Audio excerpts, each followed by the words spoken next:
Konon kejadian di sebuah negeri antah berantah di ujung dunia paling ujung sebelah pojok sebelah kiri. Tinggallah para pendekar hidroponik yang dengan happy dan damai. Ini adalah sepenggal kisah perjalanan kehidupan para petani hidroponik. Di awal hidroponik berkembang di negeri antah berantah ini, instalasi hidroponik disetting oleh para nenek moyangnya dengan menggunakan media tanam dengan dasar datar yang saat ini sering disebut dengan gali atau guli. Saat ini kita menyebutnya dengan istilah NFT atau nutrient film teknik, aliran air setipis film. Saat itu, guli tradisional terbuat dari talang hujan PVC yang dimodifikasi dari 4 talang menjadi 3 guli. Ketinggian sangat ideal dan tanaman dengan mudah mendapatkan sinar matahari, sayuran yang ditanam sangat-sangat happy, dan para hidroponiker juga semuanya happy. Lalu masalah baru muncul, yaitu pada saat pemadaman listrik atau saat listrik mati. Akar tanaman menjadi cepat sekali kering dan para hidroponiker menjadi tidak happy. Dicarilah cara dengan berbagai macam ide untuk memodifikasi supaya pada saat listrik mati akar tidak menjadi kering. Muncullah sistem yang bernama DFT atau Deep Flow Technique, yaitu memberi aliran air dalam jumlah yang cukup banyak untuk menggenangi akar, sehingga pada saat listrik mati akar masih memiliki persediaan air dan sayuran yang ditanam menjadi happy lagi, dan para hidroponiker semuanya happy. Lalu muncul masalah baru, karena dasarnya datar berarti membutuhkan air yang cukup banyak, dan para hidroponiker menjadi tidak happy lagi. Dicari berbagai macam ide untuk memodifikasi air supaya tidak membutuhkan terlalu banyak. Muncullah ide dengan sistem DFT dengan menggunakan peralon.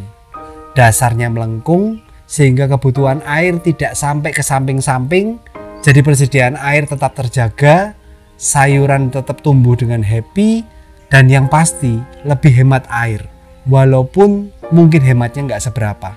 Dan para hidroponiker happy walaupun sekarang ada 2 kubu, yaitu kubu NFT dan kubu DFT. Lalu muncul masalah baru pada kubu DFT. Karena menggunakan peralon, ternyata rock wool tenggelam ke dasar peralon.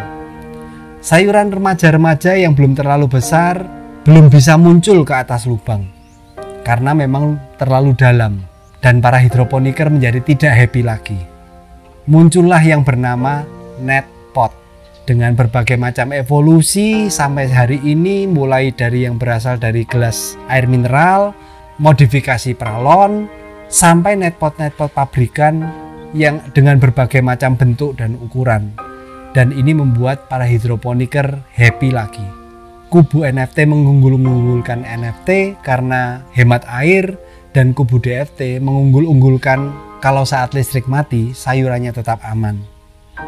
Dalam hati kubu DFT peralon berpikir, bener juga ya, mulai berasa boros karena air yang digunakan cukup banyak. Maka dicarilah ide untuk memodifikasi supaya penggunaan air bisa lebih hemat lagi. Muncullah sistem instalasi peralon tetapi menggunakan aliran setipis film. Setipis film? Kok berasa familiar ya? Yes, NFT tetapi dengan menggunakan peralon. Kubu DFT bersorak-sorak, hore, aku yo iso irit, saya juga bisa hemat. Tapi airnya gak sampai ke dasar netpot. Gampang, tambahin flanel. Yang penting hemat. Hore lagi. Dan sekarang hidroponiker di negeri antah berantah ini hidup berbahagia selama-lamanya. Kubu NFT bahagia dengan panenannya, walaupun di saat-saat tertentu bingung cari genset atau harus siram-siram manual saat listrik mati. Kubu DFT juga ikut berbahagia dengan panenannya, walaupun bingung mengatasi panasnya cuaca di dataran rendah. Begitu juga dengan kubu DFT rasa NFT dengan netpot, berbahagia juga dengan panenannya, walaupun bingung bersihin ratusan atau bahkan ribuan netpot setiap kali panen. Kubu pengguna DFT dengan netpot Dan berflanel juga bahagia dengan panenannya.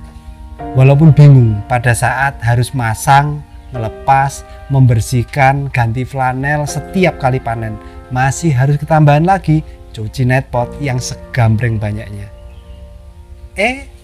Ada juga kubu NFT yang tertarik dengan cantiknya netpot, sehingga mulai menggunakan netpot juga untuk guli datar.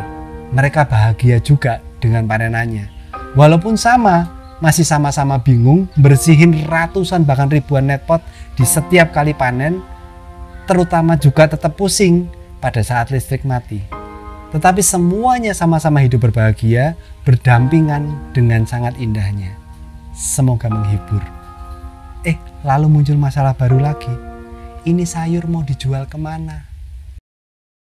Dan sari roti lewat.